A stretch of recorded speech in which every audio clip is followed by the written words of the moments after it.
Joining us now, U.S. Surgeon General Dr. Vivek Murthy.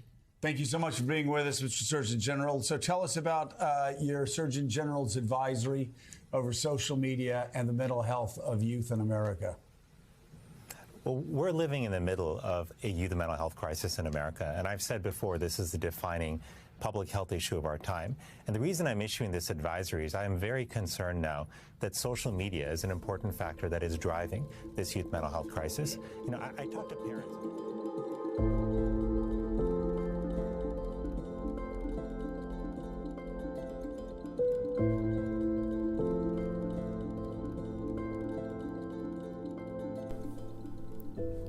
Up to 95% of youth ages 13 to 17 report using a social media platform, with more than a third saying they use social media almost constantly. It is no surprise that social media is popular nowadays, but could it be doing more damage than good? Teens are one of, if not the largest demographic of social media users. Before the brain is even finished developing, teens are exposed to so much through social media, some might even say too much.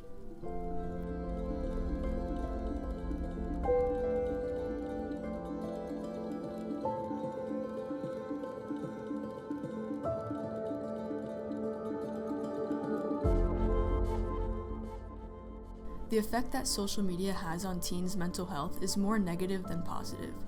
There are many factors that play into the effects on mental health, including the type of content exposed to the user, the amount of time spent on social media, and the interactions held on social media.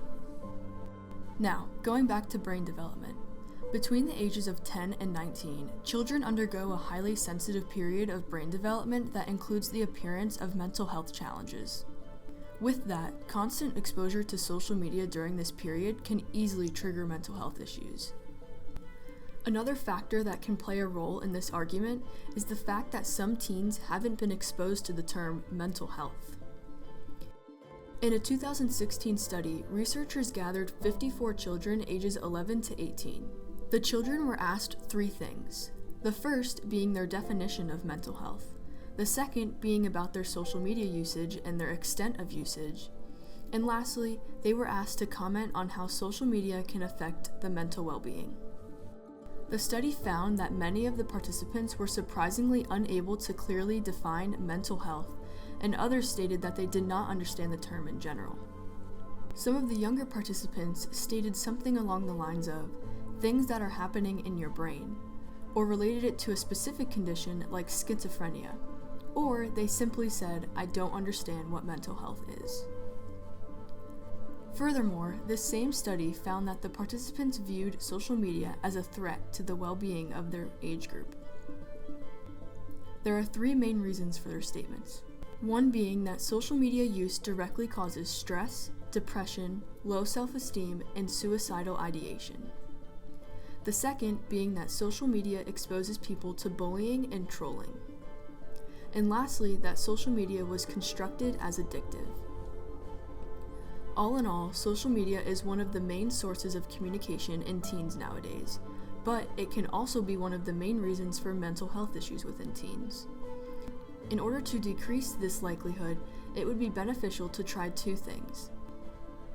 1, expose teens to the term mental health and how it can affect the brain, and second, push to limit the amount of time teens spend on social media apps.